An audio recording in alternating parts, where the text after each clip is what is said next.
જય શ્રી કૃષ્ણ. રાધે રાધે.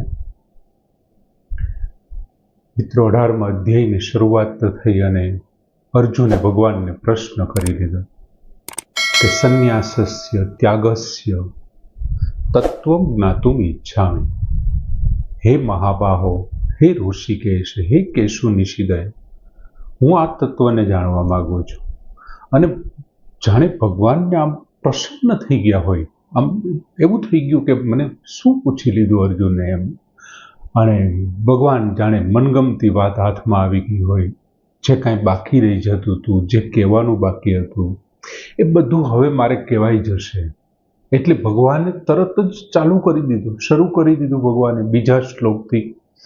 અને ભગવાને દાર્શનિકોના 4 મત બતાવી દીધા બીજા અને ત્રીજા શ્લોકમાં. દાર્શનિકમાં એમાં બીજા શ્લોકમાં આપણે જોયું કે ભાઈ કેટલાક લોકો એવું માને છે, કવયઃ, કેટલાક વિદ્વાનો એવું માને છે કે કામ્યાનામ કર્માણામ ન્યાસમ સંન્યાસઃ વિદુઃ.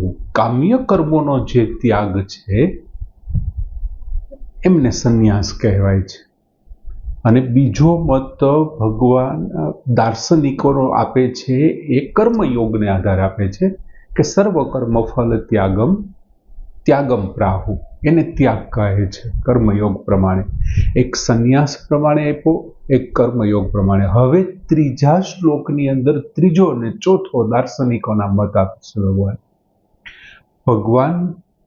આમના પછી ચોથા શ્લોકથી ચોથો, પાંચમો અને છઠ્ઠો શ્લોક છે ને, ભગવાન ત્યાગ વિશે પોતે 3 મત, પોતાના વિચારો રજૂ કરશે. પણ અહીંયા દાર્શનિકોના મત છે ત્રીજા શ્લોકમાં કે ત્યાજ્યમ દોષવત ઇતિ એકે કર્મ પ્રાહુ મનીષિણઃ.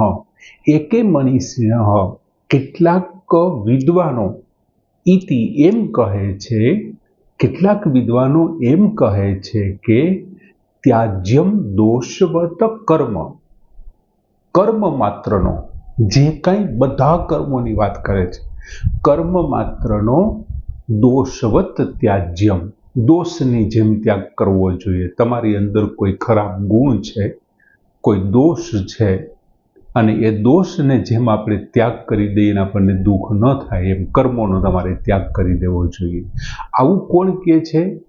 એકે મનીષિણઃ, કેટલાક વિદ્વાનો. એવું ભગવાન કહે છે અર્જુનને કે અમુક વિદ્વાનો એવું કહેતા હતા કે ભાઈ કામ્ય કર્મોનો ત્યાગ કરવો જોઈએ, અમુક એવું કહેતા હતા સર્વ કર્મ ફલ ત્યાગમ, અમુક એવું કહે છે ત્યાજ્યમ દોષવત કર્મ, કર્મ માત્રનો દોષની જેમ ત્યાગ કરવો જોઈએ.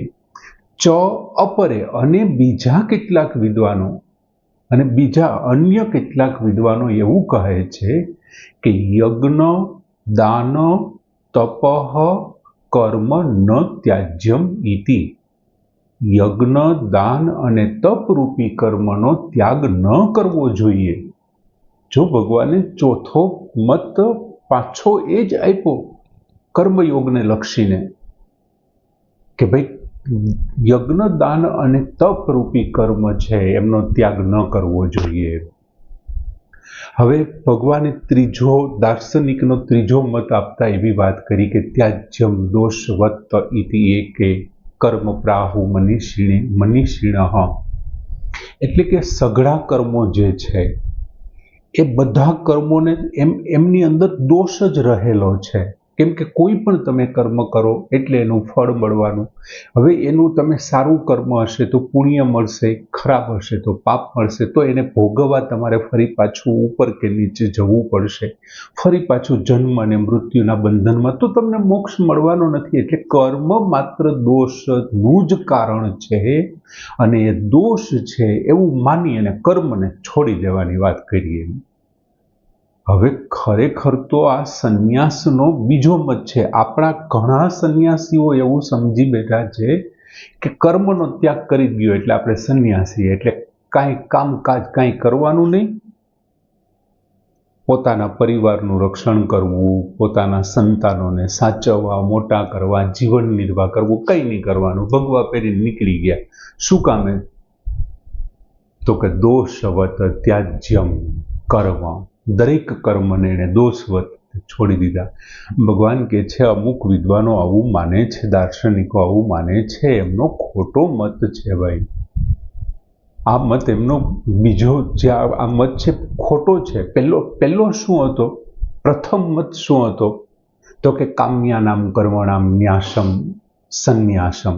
કામ્ય કર્મોનો જે ત્યાગ છે એમને સંન્યાસ કહે છે. એમાં તો હજી કંઈક સારું લાગતું હતું, આલો કે ભાઈ તમે સ્વાર્થના કર્મો છોડી દો.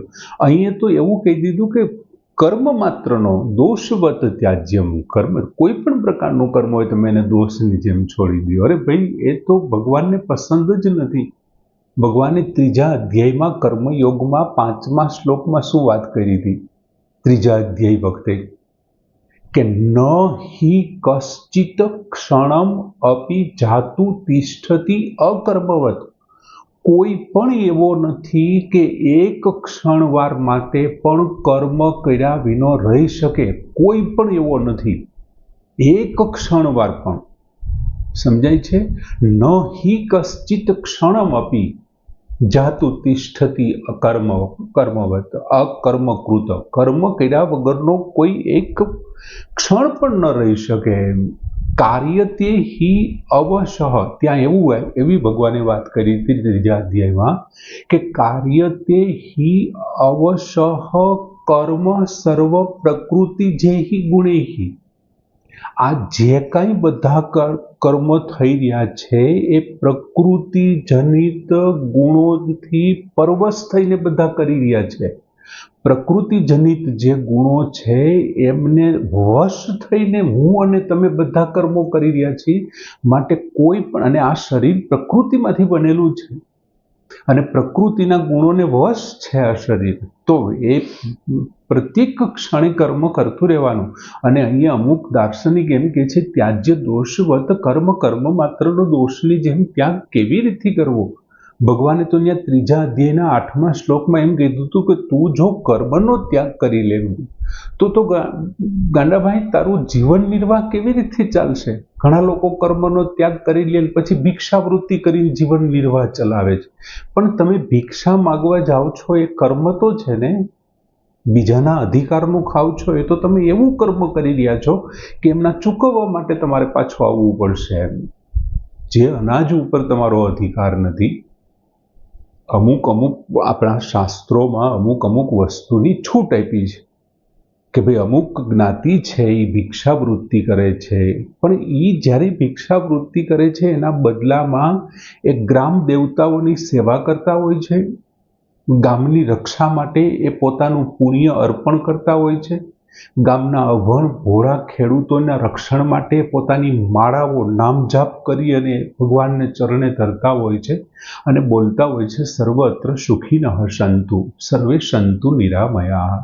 અહીંયા બધા સુખી થાઓ, બધા નિરામય નિરોગી બનો યાર. અને એ એમનો પછી અધિકાર થઈ જાય છે. એ એમનો અધિકાર થઈ જાય છે. હું ખેતી નથી કરતો, બીજાને ખેતી કરવા આપું છું તો હું એને ભાગ્યું આપું છું ને, 50% ભાગ એને આપી દઉં છું ને. ખેતી ભલે ને મારી હોય, હું નથી કરતો ને, એમ હું નામ જપ નથી કરતો, મારા વતી કોઈ કરે છે તો મારે હું જે છે એ મારે આપવું પડે. અને એટલા માટે ભગવાને તો 3જા અધ્યાયના 8મા શ્લોકમાં એવું અર્જુનને સ્પષ્ટ કીધું હતું, નિયતમ કુરુ કર્મ ત્વમ. હે અર્જુન, તું નિયત કર્મ કર. તને જે તારા ધર્મ પ્રમાણે મળ્યું છે ને તારે કર્મ કરવું જોઈએ. તું ક્ષત્રિય છો તો તારે યુદ્ધ કરવું જોઈએ. તારો પતિ ધર્મ શું કે છે, તારે પત્નીનું રક્ષણ કરવાનું, તો તારે એનું કરવું જોઈએ. એનું અપમાન થયું છે જાહેરમાં, એમના વસ્ત્રાહરણ કર્યો છે અને એ તારી સામે ઊભા છે અને તું એમ કહે છો કે હું આમ કરું નહીં. નિયતમ કુરુ કર્મ ત્વમ કર્મ જ્યાયયો હિ અકર્મણઃ. કર્મ ન કરવા કરતા કર્મ કરવું શ્રેષ્ઠ છે. જ્યાયયો હિ અકર્મણઃ કર્મ. કર્મ ન કરવા કરતા કર્મ કરવું શ્રેષ્ઠ છે. અને શરીર યાત્રા અપી ચ તે ન પ્રસિદ્ધયેત અકર્મણ. કર્મ કર્યા વિના તો તારું જીવન નિર્વાહ, તારી શરીર યાત્રાનું પણ પ્રસિદ્ધિ જ નહીં થાય, તારું જીવન નિર્વાહ પણ નહીં ચાલે એમ. અને એટલા માટે જ ભગવાને આ જ અધ્યાયના 18મા અધ્યાયના 7મા અને 8મા શ્લોકમાં કર્મનો સ્વરૂપથી જો તમે ત્યાગ કરો છો ને તો ભગવાને એને રાજસ અને તામસ પ્રકારનો ત્યાગ ગણાવ્યો છે કે તમે ન કરી શકો. આપણે જોયું હતું ને આગલા અધ્યાયમાં રાજસ ત્યાગ શું છે, તામસ ત્યાગ છે. ભગવાને ખુદે કીધું છે આવું છે. બીજું દાર્શનિકનો ચોથો મત આપે છે કે યજ્ઞ દાન તપઃ કર્મ ન ત્યાજ્યમ ઇતિ ચા પરે. એટલે બીજો અને ચોથો મત છે આપણે જાણીએ છીએ કે કર્મયોગ પ્રમાણે છે. બીજો અને ચોથો અહીંયા વિદ્વાનોનું એવું કહેવું છે કે યજ્ઞ દાન તપઃ કર્મ ન ત્યાજ્યમ. યજ્ઞ દાન અને તપ રૂપી કર્મને તારે છોડવા ન જોઈએ.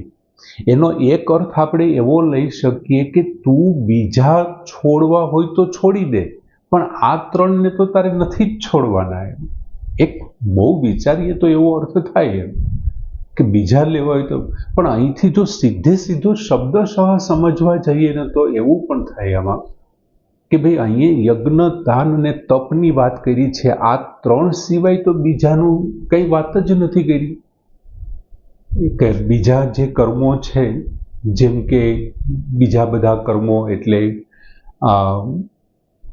આશ્રમ પ્રમાણે છે, ધર્મ પ્રમાણે છે, વર્ણ પ્રમાણે છે, તો એ બધા કર્મોનો તો અહીંયા ઉલ્લેખ જ નથી એમ. એટલે એક રીતે જોઈએ તો આ મત પણ અહીંયા અધૂરો જ છે. અને આ ચારે મતોના અધૂરપને ભગવાન બતાવ્યા પછી હવે ત્યાગ વિશે ભગવાનના આગળના 3 શ્લોકોની વાત કરશે.